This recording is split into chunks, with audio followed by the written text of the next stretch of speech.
Hi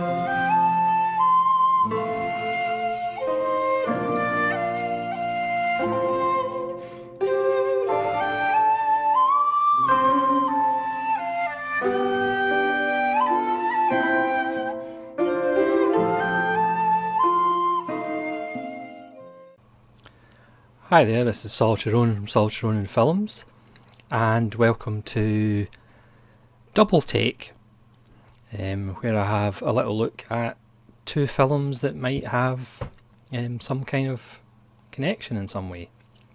So today I would like to talk about Pulp and Gumshoe.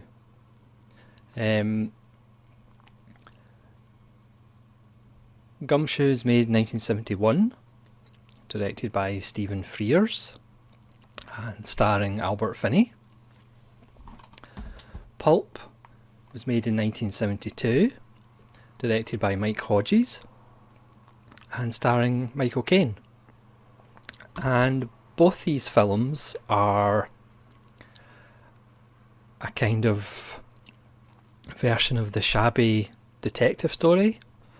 But they're done in two kind of different ways, even though there is some crossover. Both protagonists use a voiceover. Michael Caine's voiceover might not necessarily be what's actually happening, and Albert Finney's voiceover is obviously inspired by Sam Spade and the detectives of Dashiell Hammett and other writers. Pulp is about a fairly bad writer, Michael Caine, and it's set in Malta. And he gets embroiled in writing the life story of a washed up Hollywood star played by Mickey Rooney, who gives a energetic performance, shall we say. And he's used to playing gangsters in his films, and obviously had some connections with gangsters. And things happen, not to give away spoilers, and Michael Caine ends up kind of having to investigate what's actually going on and getting to the bottom of a scandal. And Gumshoe, Albert Finney plays a not very good comic who works in working men's clubs. It's set in Liverpool, and he dreams of playing Vegas, and he dreams of being a successful private detective, and he gets embroiled in murder mystery and political intrigue involving his brother, played by Frank Finlay, his ex-girlfriend, who's now his brother's wife, Billy Whitelaw, and heroin and African politics. Now, both these films have a certain tone. They're both very funny in their own way, even though it's usually black humour. There's two kind of...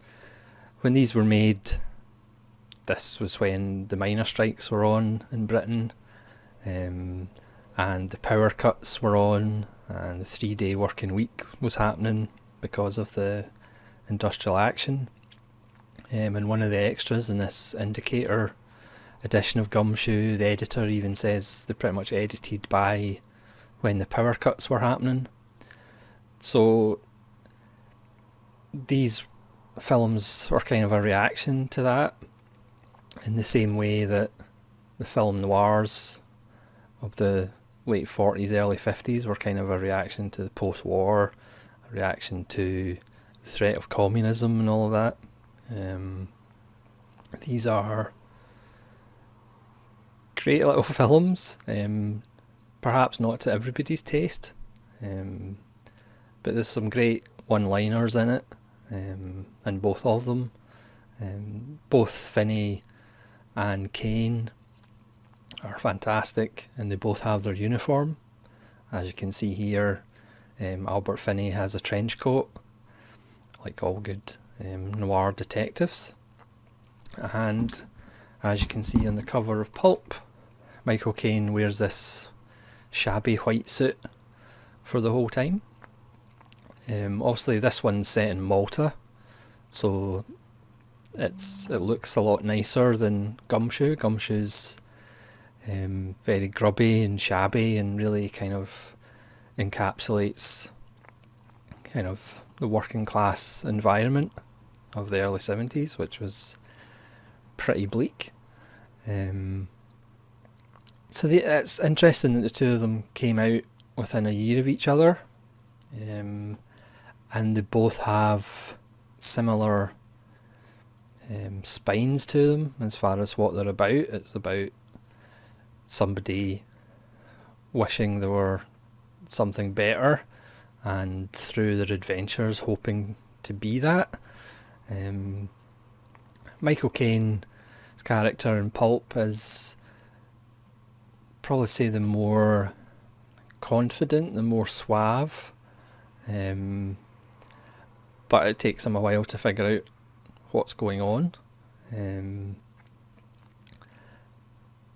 it's not for everybody. The kind of conspiracy that he uncovers is actually quite dark, which kind of plays well against the sun-drenched beaches and villas of Malta. Gumshoe, again, is a bit grimier and more working class, but again it has great moments and great performances. I remember seeing it years ago, but watching it again, it really does stand up. For example, there's a great line where Billy Whitelaw asks Albert Finney what he wants to drink, and he says bourbon on the rocks, and she asks him, is that with milk and sugar? And he says yes. There's lovely touches, and you do root for both of them, even though they might not always be likeable characters. So I just thought I would have a little chat about both of them, because they do form a nice double bill if you watch them back to back. Of course, Stephen Frears and Mike Hodges went on to do lots of good stuff. Stephen Frears also did My Beautiful Laundrette, amongst lots of television work, and one of my favourite films, Dirty Pretty Things, with Chiwetel Ejiofor. And Mike Hodges did Get Carter the year before Pulp, and that's why the kind of team enjoyed themselves so much they decided they wanted to do another thing. That's how Pulp came about. And obviously he made Flash Gordon, which if you watch one of my earlier videos, it's better than Star Wars. Sorry. It's true. Yeah, so Mike Hodges, Stephen Frears, I don't think they get the respect they deserve, I don't think. Because they're both very good filmmakers. And of course at this time Ken Loach had just done Kes in 1970. So when you think about it, it was a pretty good period for British films, and not just like the costume dramas that Britain's famous for. It was these quirky, funny pastiches, if you want to call them, but with a British sense of humour to them. So let me know in the comments whether you've seen either of these films, or if you think there is a similarity between the two, or suggestions for any other double takes that you would suggest of films that are kind of linked or similar. So thank you very much for watching, and hopefully we'll see you again. This is Solitude Ronan saying farewell.